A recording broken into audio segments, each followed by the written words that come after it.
के बल्दियाती इंतखाबात का मामला है, हिस्सा लेना है या नहीं, एमक्यूएम फैसला ना कर सकी। इजलास के बाद राब्ता कमेटी अरकान मीडिया से बात किए बगैर चले गए। मरकजी क़यादत ने इलेक्शन में हिस्सा लेने का मशवरा दे दिया।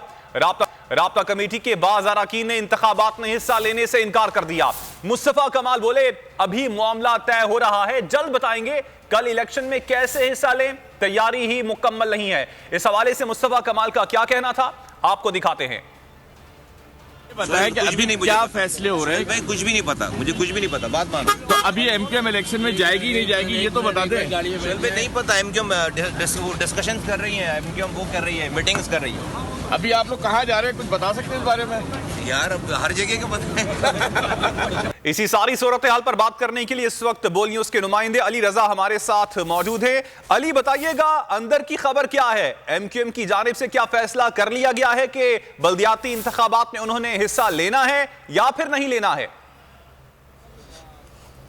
जी बिल्कुल, देखें इंतहाई मुश्किल में इस वक्त एमक्यूएम हमें दिखाई दे रहा है। एक राब्ता कमेटी का इजलास रहा जिसमें हमें इतलात मौसूल हो गई हैं कि इलेक्शन में लड़ने का फैसला तो ले लिया गया है, मगर हतमी तौर पे जब मीडिया से इसका ऐलान करना था तो मीडिया से बात किए बगैर गवर्नर हाउस के लिए जो आला क़यादत है एमक्यूएम की वो पहुँच चुकी है। अब कारकुनान को मैसेजेस जो हैं वो दे दिए गए हैं कि टाउन्स में पहुँचें और दीगर हवाले से जो है वो काम शुरू कर दें, मगर तैयारियाँ ही जो हैं वो मुकम्मल नहीं हैं। वहाँ पर से भी जो है वो प्रेशर का सामना है क्योंकि एकदम से जो है ये मैसेज दिया गया है और अब ना पीछे कहते हैं कि जैसे ना दीवार है और फिर खाई है, तो अब समझ नहीं आ रहा है। एमक्यूएम एक आखिरी राउंड जो है वो खेल रही है। इस वक्त गवर्नर हाउस में ज़रा बता रहे हैं कि एक अहम बैठक जो है वो जारी है, मुशावरत है और अब तक जो है वो ऐलान नहीं किया गया कि जो है वो बाकायदा तौर पर हतमी तौर पर खालिद मंगूल सिद्दीकी के हवाले से जो बात की जा रही थी कि राब्ता कमेटी जो है वो तजवीज़ दी है कि इलेक्शन लड़ना है, वो लड़ाई की तजवीज़ भी जो है वो अब सामने आ गई है। अब हतमी तौर पर खालिद मंगूल सिद्दीकी को ये ऐलान करना था, मगर ताहाल ऐलान जो है वो अली रजा आपने अपडेट किया, आपका शुक्रिया।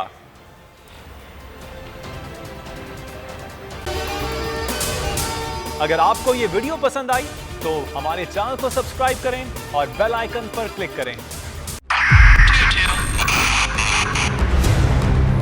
2022 बहुत सारे तोहफे भी देखे गया पाकिस्तान की आवाम को। पाकिस्तान की आवाम को एक तोहफा ये दिया कि आवाम को पता चल गया कि पाकिस्तान का मीडिया क्या है। साल 2022 में सबसे ज्यादा देखे जाने वाला चैनल बोल न्यूज रहा नंबर 1। हमने बहुत सारे शोज और ट्रांसमिशंस की, पूरा साल मुसलसल जदोजहद में निकल गया कि ये वोट ऑफ कॉन्फिडेंस के पीछे कौन लोग थे। तोड़े रेटिंग के सभी रिकॉर्ड। सोशल मीडिया पर भी सबसे ज्यादा तेजी से 2.4 बिलियन व्यूज का संगे मील अबूर किया। एंकर्स को भी आवाम में सबसे ज्यादा मकबूलियत मिली और सोशल मीडिया पर भी बोल रहा सब पर सब्सक्राइब करें और बेल दबाएं ताकि कोई खबर रह न जाए।